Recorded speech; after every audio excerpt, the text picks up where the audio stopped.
الحمد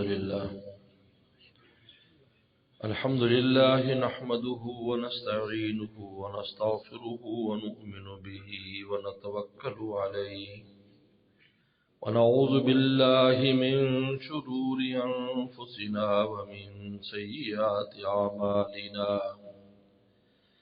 من يهده الله فلا مضل له ومن يضلل فلا هادي له ونشهد أن لا إله إلا الله وحده لا شريك له ونشهد أن سيدنا وسندنا وحبيبنا وشفيعنا ومولانا محمد عبده ورسوله صلى الله تعالى عليه وعلى آله وأصحابه وبارك وسلم. أما بعد فأعوذ بالله من الشيطان الرجيم. بسم الله الرحمن الرحيم. واصبر وما صبرك إلا بالله ولا تحزن عليهم ولا تك في ضيق مما يمكرون. إن الله مع الذين اتقوا والذين هم محسنون. بسم الله الرحمن الرحيم. سبحان الذي يسرى بعبده ليلا من المسجد الحرام إلى المسجد الأقصى الذي باركنا حوله لنريه من آياتنا إنه هو السميع البصير. صدق الله مولانا العظيم. اللہ تعالیٰ نے معراج کا واقعہ بیان کرنے سے پہلے پیغمبر صلی اللہ علیہ وسلم کی ایک حالت کو بیان فرمایا کہ یہ اتنا بڑا اعزاز ہم نے اپنے محبوب کو جو دیا ہے، اس کا راز کیا ہے؟ آپ وہاں پہنچے جہاں کوئی نہیں پہنچ سکا، کوئی نہیں جا سکا. اس کا راز بتایا. وَاصْبِرْ نَفْسَكَ، ہمارے اس محبوب نے 10 سال اللہ کے لیے ان مشرکین کی ایذاؤں پر صبر سے کام کیا.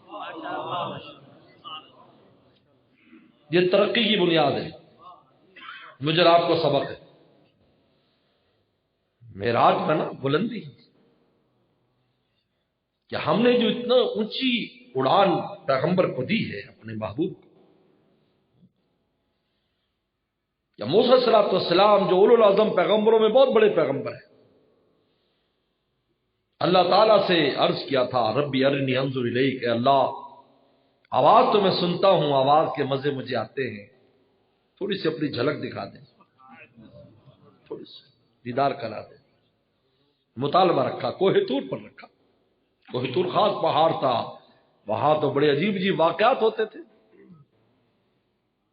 تھوڑی سی دیر، تھوڑی سی تجلی، تھوڑا سا آپ کا وہ نظر آ جائے، اپنا جلوہ تھوڑا سا دکھا دیں. لن ترانی ڈانٹ لگائی، خبردار، اندھا مطالبہ بھی نہ کرنا، ہرگز نہیں دیکھ سکتے. علامہ سہیلی نے لکھا ہے کہ پیغمبر صلی اللہ علیہ وسلم جب دربار الہی میں پہنچے اور اللہ کی زیارت سے مشرف ہوئے اور نمازوں کا تحفہ لے کر آئے، تو ابراہیم صلی اللہ علیہ وسلم پہلے ہیں، موسیٰ علیہ السلام ان کے بعد ہے. ابراہیم علیہ السلام اوپر ہے، 7ویں آسمان پر. اس کے بعد 6ٹھے آسمان پر موسیٰ علیہ السلام ہے. تو آپ کے پاس آ کر رکتے ہیں اور آپ ان کو مشورہ دیتے موسیٰ علیہ السلام، اور آپ پھر واپس دربار الہی میں جاتے ہیں. علامہ سہیلی نے جو ابن ہشام کی سیرت ابن ہشام کی شرح ہے، اس نے راز لکھا کہ اس میں راز کیا ہے. حضرت ابراہیم السلام مشورہ دیتے، پہلے تو وہ ہیں، اس کے بعد موسیٰ علیہ السلام ہے. یہاں مشورہ موسیٰ علیہ السلام سے ہو رہا ہے، پھر چھٹے سے ساتویں میں رسول اللہ جاتے ہیں، پھر آگے جاتے ہیں۔ فرمایا کہ اس میں راز یہ ہے کہ انہوں نے جو مطالبہ کیا تھا، کیونکہ اللہ کے بڑے مقرب پیغمبر تھے، کان عند اللہ وجیہا، قرآن نے کہا کہ اللہ کے دربار میں موسیٰ علیہ السلام کو بڑی وجاہت حاصل تھی، بڑے وجیح تھے دربار الہی میں۔ کلم اللہ موسیٰ تکلیما، جب چاہتے تھے اللہ تعالیٰ سے گفتگو فرماتے تھے۔ جب انہوں نے یہ مطالبہ کہ ربی ارنی انظر الیک، اے اللہ میں آپ کو دیکھنا چاہتا ہوں، تو اللہ تعالیٰ نے اس سوال کا جواب وہاں پر یہ دیا کہ یہ نعمت ہم اپنے محبوب کو دینے والے تھے، اس لیے ہم نے ان کو اپنی زیارت کرائی۔ آپ کے لیے یہ ہے کہ آپ ان کی زیارت کر لیں جو مجھے دیکھ گیا۔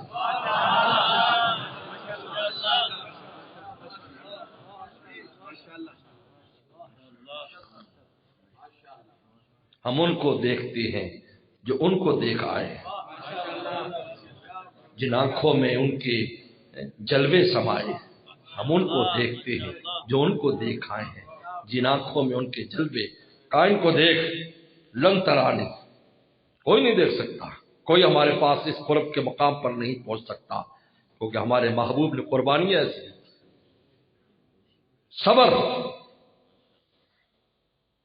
بے انتہا صبر۔ اللہ اکبر۔ اب فرمایا وَلَقَدْ أُوذِيتُ فِي اللَّهِ وَمَا أُوذِيَ أَحَدٌ، رسول اللہ فرمایا مجھے خدا کے بارے میں اتنی تکلیف دی گئی، کسی کو اتنی تکلیفیں نہیں دی گئی۔ وَلَقَدْ أُوذِيتُ فِي اللَّهِ وَمَا أُوذِيَ أَحَدٌ، کسی کو ایسی تکلیف نہیں دی گئی۔ اس سے پہلے ہی طائف کا واقعہ ہوتا ہے، اللہ کے لیے گئے، اتنی مارے کھائیں، پھر بھی دعا کیا کر رہے ہیں، بخاری شریف میں آتا ہے کہ اللہ مجھے دشمن کے حوالے نہ کر، میں پناہ مانگتا ہوں کہ مجھے تو آپ دشمن کے حوالے کریں، لیکن ان لم تکن ساخطا علی فلا ابالی، اگر آپ ناراض نہیں ہیں تو مجھے اس مار کھانے کی کوئی پرواہ نہیں۔ اس صبر کا کتنا اعلیٰ، اللہ اکبر۔ ایک ہوتا ہے صبر، اور صبر پر بھی ایسا اقرار، تکلیف پر تو صبر کیا۔ زید ابن حارثہ فرماتے پیغمبر اسلام کے نالین مبارک خون سے بھر گئے تھے، خون سے بھر گئے تھے، یعنی جو دشمن تھا آپ کا عتبہ، اس کو بھی رحم آ گیا، کیونکہ عتبہ شیبہ دونوں دشمن تھے پیغمبر اسلام کے، مکہ میں تکلیف دیتے تھے، لیکن جب اس نے طائف میں دیکھا یہ حالت اور آپ ان کے باغ میں گئے، آج بھی وہ باغ موجود ہے، تو اس کا دل بھی پسیج گیا کہ اوہو اس قریشی کے ساتھ ان لوگوں نے کیا ظلم کیا، اور اس نے اپنے غلام عداس کے ذریعے انگور بھیجے۔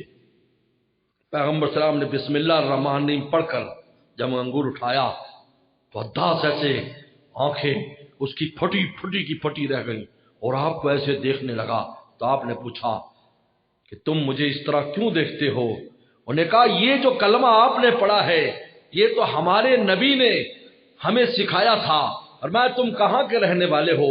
کہا میں نینوا کا رہنے والا ہوں۔ کہا کہ یونس سلام کی امتی ہو؟ کہا کہ وہ تو میرے بھائی تھے۔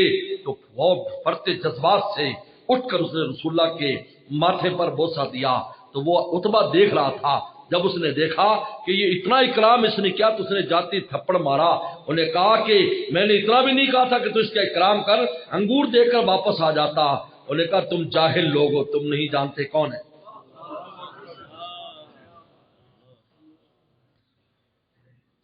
اس نے کہتے کبھی جس کو بھیجا جاتا ہے وہ کامیاب ہوتا ہے، بھیجنے والا محروم رہ جاتا ہے۔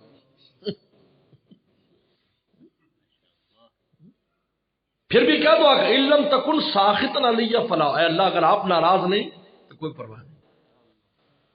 پھر اختیارات دیے جا رہے ہیں، یہ کوئی انسان کو طبی طور پر غصہ آ جاتا ہے، اختیارات دیے جا رہے ہیں، پہاڑوں کے فرشتے آ رہے ہیں، بادلوں والے آ رہے ہیں، عذاب والے فرشتے آ رہے ہیں۔ فرمایا نہیں، اللہ مہد قومی انہم لا یعلمون، اللہ میرے قوم کو ہدایت دے، یہ جانتے نہیں ہیں، شاید ان کی اولادوں میں اللہ ان لوگوں کو پیدا کر دے جو میرے جاننے والے ہیں، میرے ماننے والے ہیں۔ میں ایک بار طائف حاضر ہوا، حضرت عبداللہ ابن عباس رضی اللہ عنہ کے وہاں پر قبر مبارک ہے۔ عبداللہ ابن عباس پیغمبر سلام کے چچا زاد بھائی، مفسر قرآن، پیغمبر سلام نے جن کو دعا دی تھی، میرے مرشد شاہ حکیم اختر صاحب رحمۃ اللہ علیہ اس حدیث کو بیان کر کے فرمایا کرتے تھے، ہم دعائیں کراتے تو ہیں لیکن دعائیں لیتے نہیں ہیں۔ کراتے جی دعا کر دو، جی دعا کر دو، ایسا کوئی کام نہیں کرتے کہ اگلے کے دل سے خود دعا نکلے، کوئی ایسا کام نہیں کرتے۔ کراتے ہیں جی دعا کر دو، جی دعا کر دو، لیکن کوئی ایسا کام نہیں کرتے۔ عبداللہ عباس 10 سال کی عمر ہے، پیغمبر سلام کے گھر میں رات گزاری، کیونکہ حضرت میمونہ خالہ تھی، یہ دیکھنے کے لیے کہ رسول اللہ رات کو عبادت کیسے کرتے ہیں۔ خیر آپ کی ساری تفصیلات ہیں۔ جب صبح ہوئی، پیغمبر صلی اللہ علیہ وسلم نے بیت الخلا جانا تھا، تو 10 سال کا بچہ چھوٹے سے دماغ سے سوچتا ہے کہ مجھے کیا کرنا چاہیے رسول اللہ کے لیے، میں پانی پہلے رکھ دوں یا پانی لے کے باہر کھڑا ہو جاؤں؟ انہوں نے کہا اگر میں باہر کھڑا ہو جاؤں گا، ایسے تو دروازے نہیں ہوتے تھے جیسے آج کل، ایسا نہ ہو کہ میں اندر جاؤں تو سطر پر نظر پڑ جائے، تو چھوٹے سے دماغ نے فیصلہ کیا کہ میں پانی پہلے اندر رکھ کر آ جاتا ہوں۔ تو رسول اللہ اندر تشریف لے گئے تو پانی تھا، اور پھر کہا کہ آپ جب باہر آئیں گے تو وضو فرمائیں گے تو میں باہر بھی پانی رکھ دیتا ہوں۔ تو رسول اللہ کے لیے باہر بھی پانی رکھ دیا، اور مسواک رکھ دی، اور بیٹھنے کی جو بھی جگہ تھی چوکی ووکی وہ بھی رکھ دی۔ تو پیغمبر اسلام اندر گئے تو پانی، باہر آئے تو پانی، تو بھرتے جذبات سے رسول اللہ نے پوچھا حضرت میمونہ سے، من فعل ھذا، اے میمونہ یہ کس نے کہا یہ میرے بہن کے بیٹے عبداللہ نے کیا ہے۔ حدیث میں آتا ہے کہ آپ نے اس کو چمٹا دیا 10 سال کے بچے کو، اللہ فقہ فی الدین وعلم التاویل، اللہ عالم بنا دے اور تفسیر کا امام بنا دے۔ یہ دعائیں لینا کہلاتا ہے۔ ان کی مرکز مبارک طائف میں ہے، زیارت گاہ ہے، تب بھی طائف جانے والے جاتے ہیں تو سب سے پہلے ان کی حاضری یہی ہوتی ہے، وہاں بہت بڑی مسجد بھی ہے۔ تو خیر میں کیونکہ اس زمانے میں جانے کی اجازت نہیں تھی، آج کل تو اجازت ہے، تو ایک سعودی ہمارے دوست تھے، انہوں نے کہا میں لے جاؤں گا، ہمیں نہیں پوچھیں گے شرطیں وغیرہ، میں کہوں گا بھی ہمارے دوست ہیں۔ تو مجھے کہنے لگا مولانا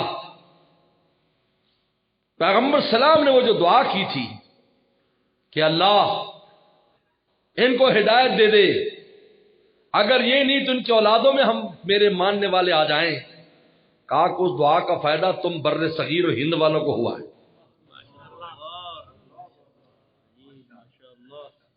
پھر اس نے تفصیل بیان کی، کہا کہ مغرب سے اسلام آیا تو محمد بن قاسم لایا، یہ انہی لوگوں کی اولاد میں جن کے بڑوں نے پتھر برسائے تھے رسول صلی اللہ علیہ وسلم۔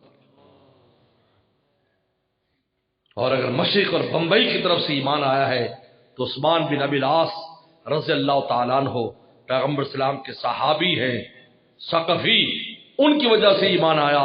کہا کہ دونوں طرف سے، مشرق اور مغرب کی طرف سے اگر ایمان کو لے کر وہاں پر گئے ہیں رسول اللہ کی، اور اس میں تمہارے ہندوستان میں اگر ایمان پھیلایا ہے تو رسول اللہ نے وہ جو دعا کی تھی اس کا اثر آپ کو ملا ہے۔ کیونکہ عثمان بن ابی العاص بھی طائف کے رہنے والے تھے، ثقفی تھے، کے بارے میں آتا ہے کہ جب یہ آئے رسول اللہ خدمت میں، ان کی عمر بھی 10-12 سال تھی اور یتیم تھے، آپ کی خدمت میں آئے تو آپ نے پوچھا تجھے کیا چاہیے؟ پہلے پوچھ لیا یہ یتیم ہے اور اس کی والدہ بیوہ ہے، گھروں میں کام کاج کر کے گزارا کرتی ہے۔ تو آپ نے پوچھا کہ تجھے کیا چاہیے؟ صحابہ کرام کی عزائم بڑے اونچے ہوتے تھے، ہم تو بہت دعا بھی مانگتے ہیں۔ ایک بزرگ عرفات میں بیان کرتے کہہ رہے تھے بھی لوگوں کا عجیب حال ہے، اس میدان عرفات میں بھی آ کر دنیا ہی مانگتے، اللہ میاں میری دکان اچھی چل پڑے، میری فیکٹری اچھی چل پڑے، میرا کاروبار اچھا چل پڑے۔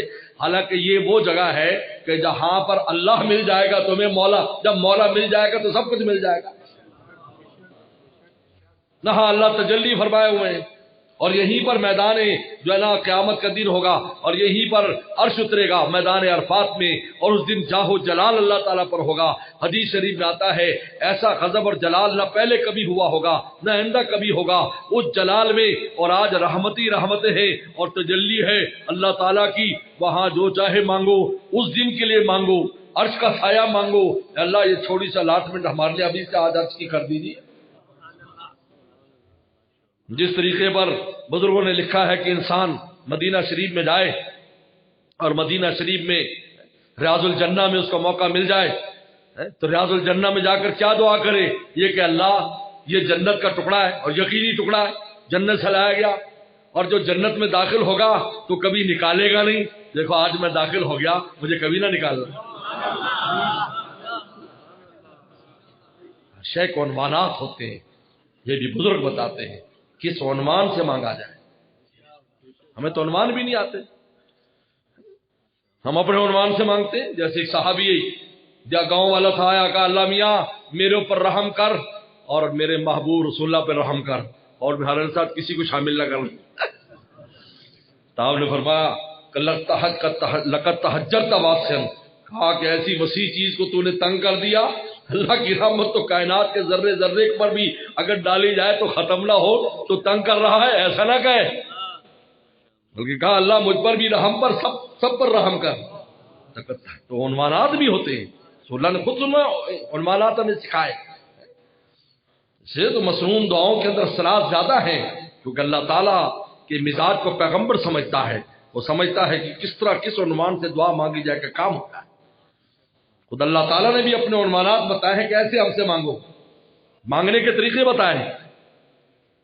ہمارے مرشد عجیب بات فرماتے تھے، دینے والا جب خود بتائے ایسے مانگو تو دلیل ہے کہ دینا چاہتا ہے۔ جب بڑا افسر کہے بھائی درخواست یوں لکھ کے لانا، پرنسپل صاحب کہیں، کئی دوست پرنسپل صاحب آنا ہوئے، پرنسپل صاحب کہے بھی طالب علم ایسے لکھ کے لانا، محتم کہے اس عنوان سے درخواست لکھ کے لاؤ، یہ دلیل ہے کہ وہ قبول کرنا چاہتا ہے۔ رسول اللہ کی دعا اور قرآن کی دعا دلیل ہے کہ مولا قبول کرنا چاہتے ہیں، اس لیے تو عنوان بتایا ہے کہ ایسے لے کے آؤ۔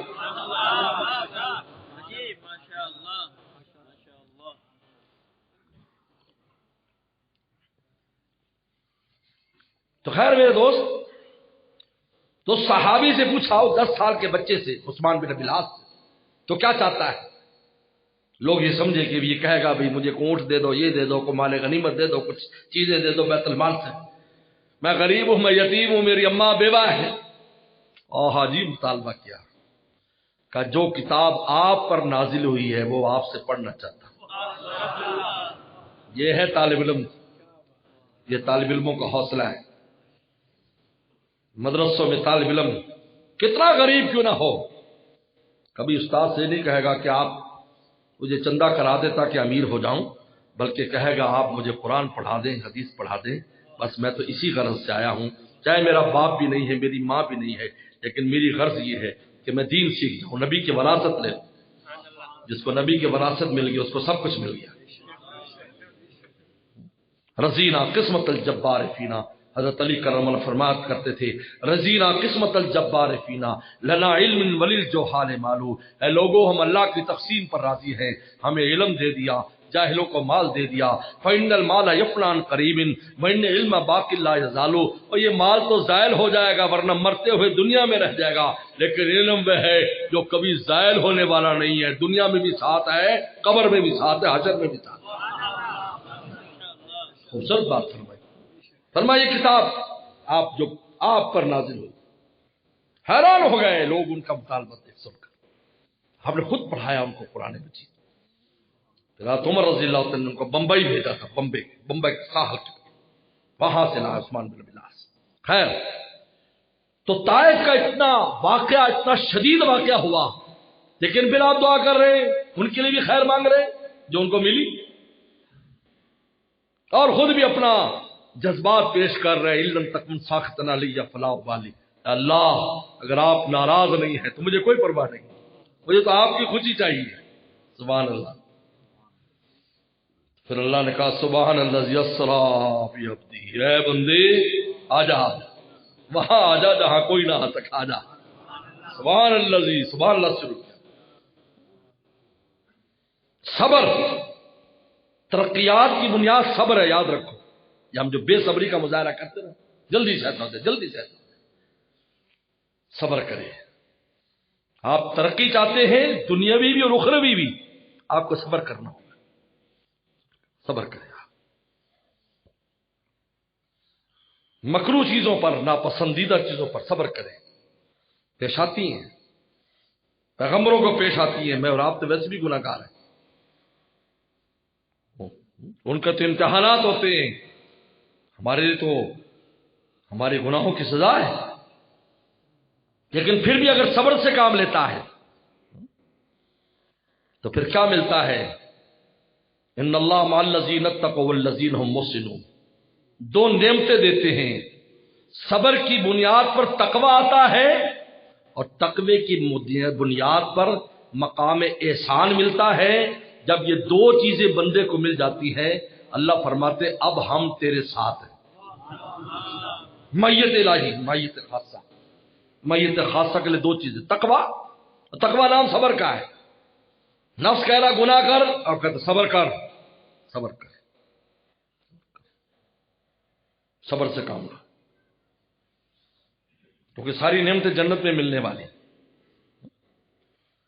دنیا میں تو چاہتا ہے منڈا کھنڈا بننا، نہیں، صبر کر، جنت میں تو منڈا کھنڈا ہی ہوگا۔ جرد و مردہ حدیث میں آتا ہے، کوئی داڑھی واڑی نہیں ہوگی وہاں پر، یہ سب فیلڈ صاف ہوگا تمہارا، کیونکہ وہاں مزے کے لیے، دنیا میں تو اللہ کی نیابت کے لیے، نیابت اور خلافت کے لیے روب چاہیے، روب۔ پہلے زمانے میں بادشاہوں کی داڑیاں ہوتی تھی، ان کا روب ہوتا تھا، بلکہ ایک بادشاہ کے بارے میں لکھا ہے تاریخ میں، مسلمان بادشاہ، داڑھی سفید ہو گئی، اور سفید ہونے کے بعد داڑھی کا روب اور سفید ہونے کی وجہ سے ادب و احترام اور عقل فہم بھی انسان کی پھر زیادہ ہوتی ہے۔ اگلا کہتا ہے بھائی یہ تو میاں دنیا دیکھے ہوئے ہے، بھائی اس سے ذرا سنبھل کر بات کرو۔ ویسے بھی بابوں کی عقل بہت چلتی، کتنے ایسے لطیفے ہیں کہ پھر پتہ چلا کہ پیچھے کوئی بابا ہے جس نے بابے نے مشورہ دیا ہے۔ تو ایک ہندوستان سے ایک حکیم گیا، وہ بڑا ماہر تھا، اس کے بعد ایسا نسخہ تھا، انہوں نے کہا میرے پاس ایسا، کیونکہ ہند جو ہے نا یہ حکمت اور طب میں بڑا مشہور ہے، ہندوؤں کے ویدوں کے اندر نسخے بہت ہیں۔ انہوں نے کہا میرے پاس ایسا نسخہ ہے، بادشاہ سلامت، 1 مہینہ استعمال کرو، بالکل کالے داڑھی ہو جائے گی، بالکل بال کالے ہو جائیں گے، جوان ہو جائیں گے۔ انہوں نے کہا تیری بات تو ٹھیک ہے، ہر آدمی کو اچھا لگتا ہے کہ وہ جوان بن کر رہے، لیکن اس وقت سلطنت کے لیے جو میرا روب داب اور میری عمر کی وجہ سے جو لوگوں کے اوپر میرا ایک خاص اثر ہے یہ جاتا رہے گا، میں نے اسلامی سلطنت کو سنبھالنا ہے، اپنی جوانی نہیں ضائع کرنا، انکار کرنا۔ تو ساری نعمتیں آخرت میں جنت میں موجود ہیں۔ شراب طہورا اللہ پلا رہے ہیں، شراب طہورا۔ تم دنیا کی اس گندی شراب پر مرتے ہو، چھوڑ دو، صبر کرو، ہم شراب طہورا دے دیں گے۔ تم یہ عورتوں کے چکر میں اپنے آپ کو ضائع کرتے ہو، 70 دے دیں گے، 72 دے دیں گے، تمہاری اپنی بھی دے دیں گے، ڈنٹ پینٹ نکال کر، ایسے نہیں ملے گی، ڈنٹ پینٹ نکال کر، خوبصورت ہو، انشاء ہم نیا نئی اٹھان ان کو اٹھائیں گے، حوروں کے سردار بنا دیں گے اس کو۔ ام سلمہ رضی اللہ نے پوچھا ہم حوروں کی سردار کیسے ہوں گی، وہ تو بہت حسین و جمیل ہیں، ان کا تو خمیر ہی جنت کا ہے، ان کی تو مٹی جنت کی، اور مٹی جنت کی جو مٹی ہے یہ زعفران کی ہے، حدیث شریف میں تو زعفران کی وہاں کی مٹی ہے، جیسے ہمارے ہاں یہ مٹی ہے، وہ زعفران ہے۔ زعفران کی قیمت آپ بازار میں پوچھو، دنیا کا زعفران، اس لیے رسول اللہ صلی اللہ علیہ وسلم نے ارشاد فرمایا ایک کوڑے کی زمین، بخاری شریف میں آتا ہے کوڑے کی زمین، یعنی 2-2.5 فٹ زمین جنت میں جو مومن کو ملے گی، پورا عالم مل کر اس کی قیمت ادا نہیں کر سکتا، وہ اتنا قیمتی مٹیریل ہے اس کا، اور پھر ساتھ یہ ہے کہ اس میں فنا نہیں ہے، ہمیشہ ہمیشہ رہے گی۔ تو وہ تو بنی اس مٹیریل کی، نور ہی نور ہے۔ تم میں سلمہ رضی اللہ عنہ پوچھا، ہماری مائیں بھی عجیب تھی، فوراً سوال کر دیتی تھی، امت کے سامنے دروازہ علم کا کھل جاتا تھا۔ کہ ہم کیسے ان سے زیادہ حسین ہوں گے اللہ کے نبی صلی اللہ علیہ وسلم؟ تو بڑی خوبصورت بات فرمائی رسول اللہ نے، فرمایا بہت حسین و جمیل حوریں ہوں گی، لیکن ان کے چہرے پر نماز کا نور نہیں ہوگا، روزے کا نور نہیں ہوگا، حج کا نور نہیں ہوگا، شوہر کی خدمت کا نور نہیں ہوگا، بچوں کو پالنے کا نور نہیں ہوگا، دنیا کی مجاہدات کا نور نہیں ہوگا۔ یہ جو زائد نور تمہارے چہرے پر ہوگا تمہارے حسن کو ان سے بڑھا دے گا۔ انسان دنیا کے اندر یہی نور حاصل کرنے کے لیے میں اور آپ ہے نا، یہی نور تو لے کے جانا ہے۔ جلنا لہو نور یمشی بھی فی الناس، زندگی میں بھی نور ساتھ، ونور یسعی بین ایدیہم وبایمانہم، اور حشر میں بھی نور ساتھ۔ یہ نوری کے لیے آئے کیونکہ نور کے اسباب یہاں بنایا اللہ تعالیٰ نے، وہاں نہیں ملے گا، یہاں ملے گا۔ وہاں منافقین کہیں گے ضرور نقتبس من نور، ٹھہرو ہم نور لے لیں، اگر جو وراکم، جاؤ پیچھے جاؤ، دنیا میں جاؤ، یہ دنیا میں نور ملتا ہے، یہاں نہیں ملتا، وہاں نور ملتا ہے۔ یہاں اللہ کہا نور آ گیا، نماز پڑھی نور آ گیا، درود شریف پڑھا نور آ گیا۔ یہاں نور حاصل کرنے کے بے شمار طریقے ہیں، قدم قدم پر تم نور حاصل کر سکتے ہو، یہ دنیا میں، وہاں نہیں۔ یہ سودا یہی ملتا ہے، وہاں تو قیمت لگے گی، وہاں تو بکے گا، وہاں تو تولا جائے گا، وہاں تو تول لگے گا، یہاں تیار یہاں ہوگا۔ بکنے کا بازار اور ہوتا ہے جہاں قیمت لگتی ہے، اور اس کے بننے کی جگہ اور ہوتی ہے۔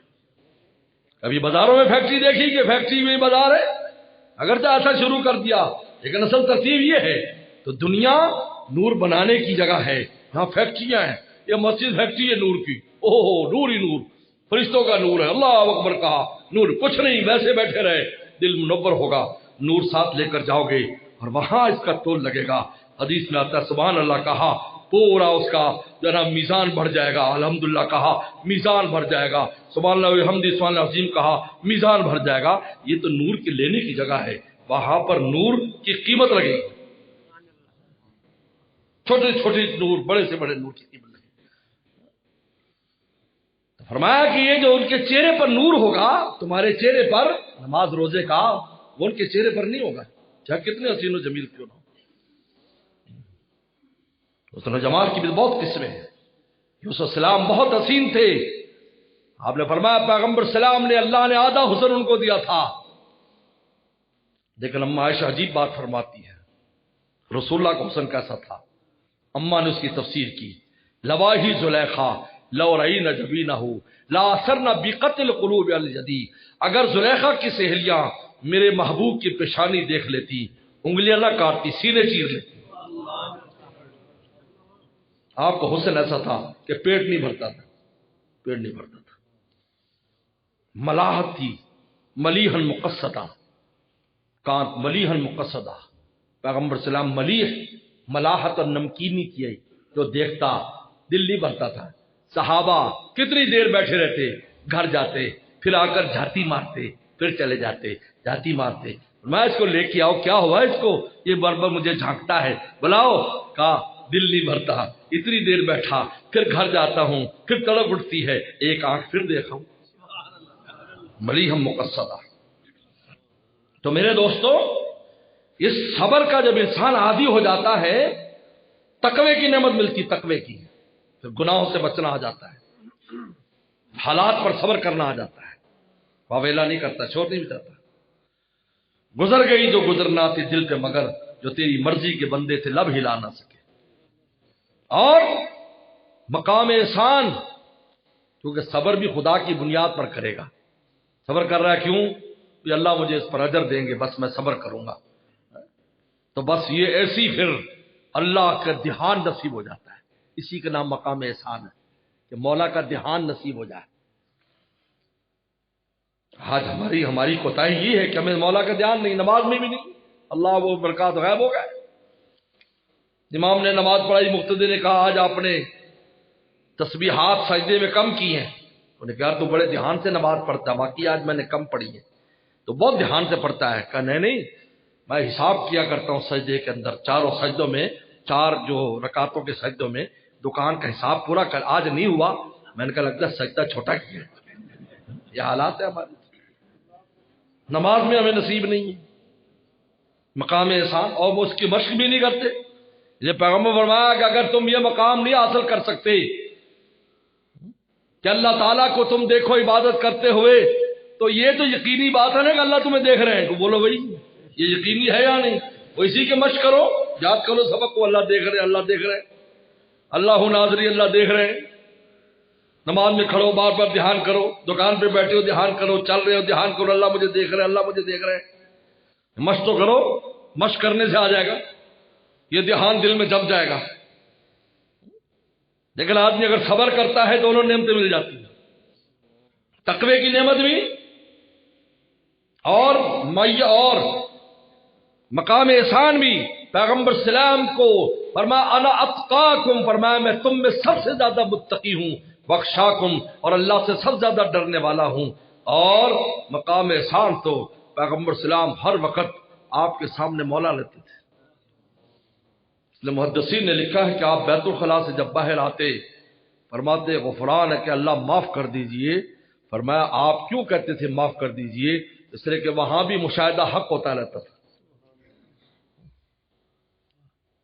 تو اللہ نے کیا کہا؟ سبحان اللہ السلام، اے پیغمبر اتنا بڑا مجاہدہ، اتنا مجاہدہ، آؤ سبحان اللہ السلام، اپنے بندے کو لے گیا۔ سبحان سے شروع کیا قرآن نے بتانے کے لیے کہ اے لوگوں، جس کو میری ذات کے سامنے محال مت سمجھنا کہ کیسے لے گئے، کیونکہ میری ذات کمزوری سے پاک ہے۔ سبحان سے شروع کیا، سبحان میرا پاک ہے۔ یہ کیوں کہا پاک؟ اس لیے کہ کوئی یہ نہ کہے کہ کیسے لے گئے، تھوڑے سے وقت میں کیسے لے گئے۔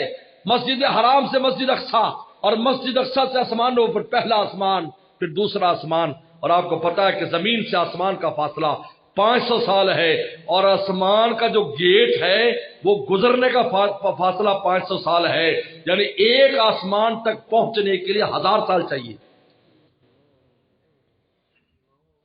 اس لیے آپ کو 10 معراجیں ہوئی، 10 پہلے آسمان پر، پھر 7 آسمان، پھر اتنا ہی فاصلہ سدرۃ المنتہا کا، پھر اتنا ہی عرش کا، اور پھر اتنا ہی آگے اللہ کے دربار میں، اور ہر ایک کا 500 سال ہے۔ حدیث میں آپ کیلکولیٹر خود کر لینا۔ اور گئے اور آگے لیلا پر لیلا، تھوڑی سی رات کے تھوڑے سے حصے میں ہم لے کر آ گئے، لیکن سب ہمارے ہاتھ میں، تھوڑے وقت کو بڑا کر دینا، بڑے کو چھوٹا کر دینا ہمارے ہاتھ میں۔ حدیث شریف میں آتا ہے قرب قیامت میں تمہارا سال مہینے کا ہو جائے گا، اور مہینہ ہفتے کا ہو جائے گا، اور ہفتہ دن کا ہو جائے گا، اور دن گھنٹے کا ہو جائے گا۔ آج ہے یا نہیں بولو؟ سال جاتے پتہ نہیں چلتا، 11 سال ہوا ہے، میں اور آپ دیکھ رہے ہیں بغیر گھٹا دیا۔ پہلے 1 سال، ہو 1 سال اتنی بڑی مدت، اب سال تو 1 مہینہ ہے۔ اللہ تعالیٰ کی مشکل نہیں ہے۔ لیلا کس کو لے گا؟ اپنے بندے کو، عبدی ہی۔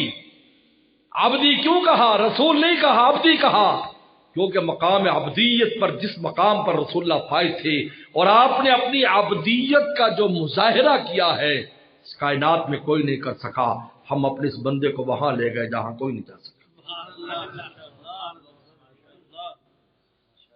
عجائب و غرائب دکھائے اللہ، اس لیے آپ نے فرمایا آسمانوں پر بھی سارا کچھ دیکھا ہے، جنت دوزخ تک دیکھی آپ نے، اور زمین پر بھی آپ نے فرمایا جس وقت سورج گرہن ہوا، فرمایا کہ ممبر پر آپ تشریف فرما ہوئے، آپ نے فرمایا جو چیز جو جگہ میں نے نہیں دیکھی تھی اللہ نے مجھے دکھا دی، یعنی آپ کی نگاہ مبارک سے دنیا کی ہر جگہ بھی گزاری گئی، اور آسمانوں کی ہر جگہ بھی گزاری آپ کی نگاہ پر۔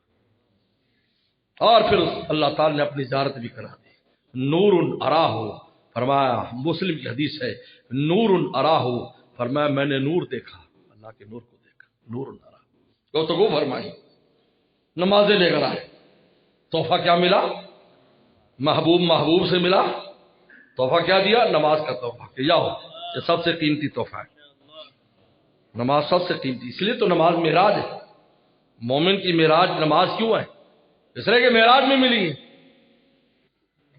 اور نماز میں صبر ہوتا ہے، روزے میں آپ بولتے ہیں، سوتے ہیں، گپ شپ لگاتے ہیں، سارا کام کر لیتے ہیں، کاروبار کر لیتے ہیں، حج میں بھی آپ بولتے چالتے سارا کچھ کر لیتے ہیں، زکات خیرات میں بھی مولوی صاحب کا جزاک اللہ سنتے ہو، تقبل اللہ سنتے ہو، لیکن نماز میں اللہ اکبر کہنے کے بعد ہلنے جلنے کی بھی اجازت نہیں، بولنے چالنے کی بھی اجازت نہیں. اب صبر کر. تمام عبادات میں صبر کا سب سے زیادہ مظاہرہ اس میں ہے. اللہ فرمایا الصلاۃ معراج المومن، یہ مومن کی معراج صبر ہے. اللہ اکبر. ایک بزرگ فرماتے میں نماز پڑھتا ہوں تو کہیں خارش شروع ہو جاتی ہے، میرا نفس کہتا خارش کر. میں نے کہا بالکل ہلوں گا بھی نہیں، خارش نہیں کروں گا. کہا کہ صبر کے ساتھ میں نماز گزار دیتا ہوں. امام بخاری نماز پڑھ رہا ہے اور چہرے پر کرب کے آثار آ رہے ہیں. ساتھی دیکھ رہے شاگرد کہ حضرت کے چہرے پر کرب آتا ہے، اور جب سلام پھیرا کہا میری پیٹھ دیکھنا، میری پیٹھ پہ کیا ہے. دیکھا تو بچھو تھا جس نے 17 مقام پر کاٹا. پوری پیٹھ لال ہو گئی، پیٹھ لال. حضرت علی فرماتے ہیں تیر لگا آپ کی ٹانگ مبارک میں تیر لگا. فرمایا لوگوں ٹھکن کہا ہم نکالیں، کوئی اس کو ایسی جگہ ایسا کرے کہ وہ آپ کو محسوس نہ ہو. ٹھہرو. اللہ اکبر. جب میں اللہ اکبر تو نکال لینا، کیونکہ میں دربار الہی میں چلا جاؤں گا، تم ٹانگ میں سے تیر نکال لینا. صبر کا سب سے زیادہ مظاہرہ نماز میں ہے، اور نماز معراج کی رات دی گئی، اور نماز کو اللہ تعالیٰ نے رسول فرمایا یہ مومن کی معراج ہے. تم اگر ترقی چاہتے ہو، دنیاوی ترقی بھی، نماز کی پابندی کرو، پھر دیکھو کیسے ترقی ہوتی ہے. وظیفے کرتے ہیں، ہم سے پوچھتے ہیں تعویذ دے دو. میں کہتا ہوں میرا تعویذ کیا کام کرے گا بھائی؟ FIR تیرے خلاف کٹی ہوئی ہے، میں کیا میرا تعویذ کام کرے گا؟ صاحب کہتے ہیں ہم تو عام لوگ طرح دعویٰ نہیں کرتے بھی یوں کر دیں گے، زمین آسمان سے ملا دے، آسمان زمین پہ ملا دیں. جیسے کہ نجومی بیٹھا تھا، اگلے کو حال بتا تیری شادی یہ ہو جائے گی، ایسی بیوی ملے گی، ایسے ایک دم چیخ ماری اس نجومی نے. انہوں نے کہا کیا ہوا؟ دیکھا تو نیچے سے بچھو تھا گدی کے نیچے جس نے کاٹا. انہوں نے کہا کم بخت بچھو پیچھے سے تجھے کاٹ گیا اور تم مجھے بتا رہا ہے کہ تیرے مستقبل کیسے بنا ہوا ہے.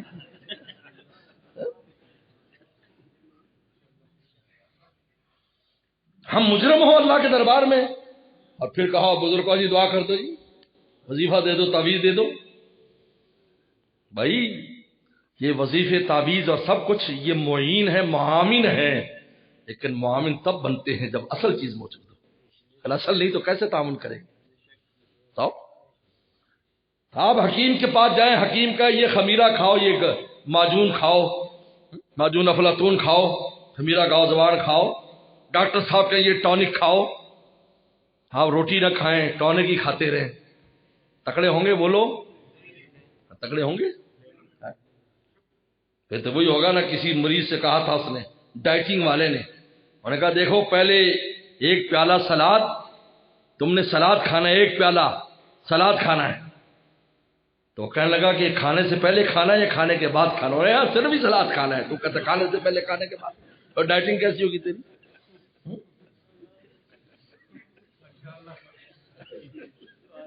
اگر خمیرہ ہی کھاتا رہے، گاؤ دوان کھاتا رہے، تو مجھے بتاؤ. حکیم کہے گا بالکل پاگل ہے. اور میاں روٹی کھانے کے بعد کھا، تاکہ اصل چیز اس کی یہ اس کا معاون بنے گا، اور تیری قوت بحال ہو جائے گی، تیری کمزوری دور ہو جائے گی. میرے دوستو جب ہم نماز ہی نہ پڑھیں، دربار الہی میں مجرم لکھے جائیں، تو مجھے بتاؤ کسی بزرگ کا تعویذ کیا کام کرے گا وہاں پر؟ ہاں یہ دعا کراؤ کہ میں نمازی بن جاؤں، یہ دعا کراؤ کہ مجھے ہدایت مل جائے، یہ وہ دعا کراؤ. جب تمہیں ہدایت مل جائے گی سب کچھ مل گیا. اگر ہدایت سے اونچی کوئی چیز ہوتی تو نماز کے اندر مانگی جاتی. نماز کے اندر اللہ نے سورہ فاتحہ میں ہدایت، اہدنا الصراط المستقیم، اللہ ہدایت دے دے. کیونکہ بندہ جب ہدایت پر آ جاتا ہے، اللہ اس کے لیے نعمتوں کے خزانے کھول دیتے ہیں. برکات من السماء والارض، زمین آسمان کی برکتوں کے دروازے ہم ہدایت والوں کے لیے کھول دیتے ہیں. تو تمہیں تو دنیا چاہیے نا، یہ دنیا ملے. ہدایت پر آ گئے تو آخرت بھی ہاتھ میں آ گئی، دنیا بھی ہاتھ میں آ گئی. اس لیے ادھر صراط لو، ہمیں ہدایت دے دے، ہدایت مانگی. اس لیے میرے دوستو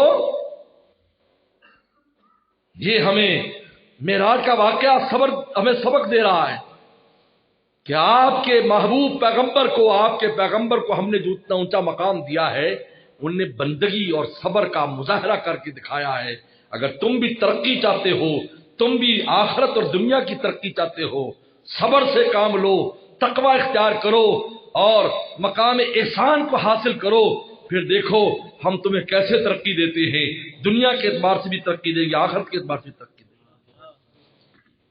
بس میرے دوستو، ایسے تو دل چاہتا ہے آپ لوگوں کو کہ اور بھی بات کریں، لیکن چونکہ امتحانات بھی ہو رہے ہیں اور طالب علم جو ہے انہوں نے تیاری بھی کرنی ہے، میں تھک جاتا ہوں داستانے دل کہتے کہتے، مگر میں کیا کروں، چپ بھی مجھ سے نہیں رہا جاتا۔ وآخر دعوانا ان الحمدللہ رب العالمین۔